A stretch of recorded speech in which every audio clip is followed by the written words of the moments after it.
Por que será que você não consegue mais parar? Hoje a gente vai falar sobre um dos temas que mais percorre a nossa sociedade contemporânea. Um tema neurocientífico e que também impacta em várias decisões nossas do dia a dia, relacionamentos, propósitos de vida, rotina, regras morais, que é a necessidade do agora. A gente está vivendo numa sociedade tão corrida, tão frenética, com diversos estímulos que são feitos para captar nossa atenção a todo momento, que a gente não consegue mais focar no momento presente. Então eu queria que você simplesmente parasse um pouco agora. Não responda notificação, não olha o vizinho, tenta não olhar para o lado. Foca nesse vídeo. Eu não quero falar sobre a dopamina, eu não quero falar... A dopamina é um neurotransmissor, não é um hormônio. O que eu quero realmente abordar é... Por que a desregularização da dopamina no nosso corpo está movendo como a nossa sociedade está sendo formada? Isso é um dos maiores problemas que a gente vive atualmente na nossa sociedade contemporânea, né? Que é a necessidade extrema do agora. Sim. A gente não consegue mais viver esperando algo. A gente não consegue mais organizar uma rotina saudável. Sim. A gente não consegue mais parar para ler. Porque a gente acostumou nosso cérebro a ficar rolando. Scrolls infinitos. A gente não tem mais a parada da contemplação, sabe? Quando você vai para um parque, você só olha. Tempos antigos, tempos nostálgicos, sempre parecem ser muito mais longos, né? A gente percebe que nos últimos anos têm sido cada vez mais rápidos, cada vez mais no estalo. Mas por que a gente pensa nisso? Por que a gente tem esse sentimento? Porque antes você conseguia parar, você conseguia lidar com o tédio. Já percebeu como cada vez mais temos dificuldade em simplesmente descansar? Ou então fazer uma atividade cotidiana sem escutar uma música, sem ver um vídeo no 2x, porque temos pouco tempo?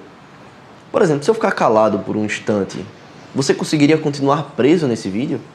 Eu vou parar de falar com vocês um pouco, olhar um pouquinho para o cenário. E aí? Você consegue lidar com esse tédio? Tudo que a gente faz na nossa sociedade é tão acelerada, ela tá tão acelerada, que até na nossa fala, até eu, falando com você aqui agora, tô falando acelerado. Sem ter pra quê? Dopamina. O que é essa tal molécula, esse tal hormônio? Não, hormônio não, tá? Neurotransmissor. Sei que você pode ter escutado já que dopamina é o hormônio do prazer. Geralmente o que faz prazer são endorfinas. E dopamina, mais uma vez, ela não é um hormônio, ela é um neurotransmissor. Um neurotransmissor da motivação. A etimologia da palavra já é bem redundante. É um motivo para a ação. O que é que nos motiva a fazer o que a gente precisa fazer? Ela não é o chegar lá, ela é o caminhar para lá. A dopamina é um intervalo entre desejo e realização. Quando você corta esse caminho para conseguir um estímulo aqui e agora, quando você não respeita o espaço de tempo para conseguir realizar as suas conquistas, os seus desejos, os seus prazeres, você acaba criando um estímulo muito rápido, muito alto de dopamina e acaba perdendo interesse em coisas mais lentas. Você não consegue ver um filme longo, você sente dificuldade, você precisa mexer no seu celular enquanto vê uma série da Netflix. Você não consegue lidar com o vazio. O vazio se torna cada vez mais algo que temos medo. E se você não souber lidar com o vazio, você vai se perder nessa abundância de estímulos. Isso vem de um problema existencial humano que está sendo reproduzido e fixado em nós, seres humanos, do Brasil contemporâneo. Ou então, melhor, do mundo contemporâneo. A gente não tem mais paciência para esperar, a gente não consegue mais contemplar uma peça, a gente não consegue mais contemplar um bom livro, por diversos fatores. Um deles, porque a gente não tem a atenção sustentada, mas também por ele ser um recurso caro e valioso. Você concorda que é bem caro acessar lazer? A gente, para ir para um cinema, vai gastar estacionamento, vai gastar ingresso, vai gastar pipoca. Tudo é gasto. Para uma sociedade que ganha R$ 3.000, é a média salarial do brasileiro. Mas quando você bota 3 mil em perspectiva de aluguel, ou condomínio, ou casa para morar, plano de saúde, feira, alimentação, algum curso que você faça para se especializar ainda mais na sua área. Tudo isso é custo. E que isso reflete muito o percentual do dinheiro obtido pelo brasileiro médio. Mas se a gente pegar um salário mínimo, é como se a pessoa que fosse de baixa renda, ela não tivesse direito à cultura e a lazer. Sobrando o quê? É isso que sobra. Porque você precisa escutar uma música para lavar um prato. Porque você precisa escutar um podcast para tomar um banho. Cada vez mais a gente tem medo de ficar sozinho com os nossos pensamentos. Queremos estar o tempo todo sendo estimulados, queremos estar o tempo todo sendo ocupados.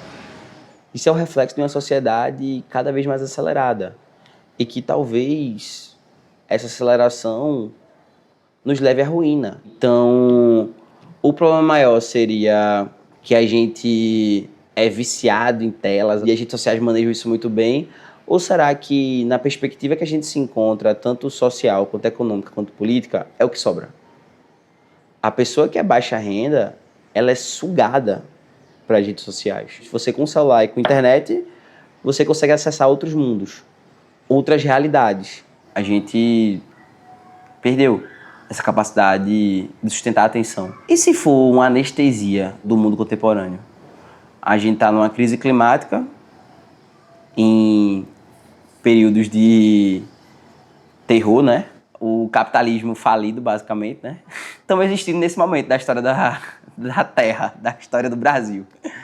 Então, será que esse vício em telas é para a gente se anestesiar frente ao mundo que está ocorrendo? Minha indagação maior é, será que é realmente o vício em telas ou a falta de oportunidades reais de lazer? E mais uma vez, é vício em redes sociais ou é a falta de lazer real?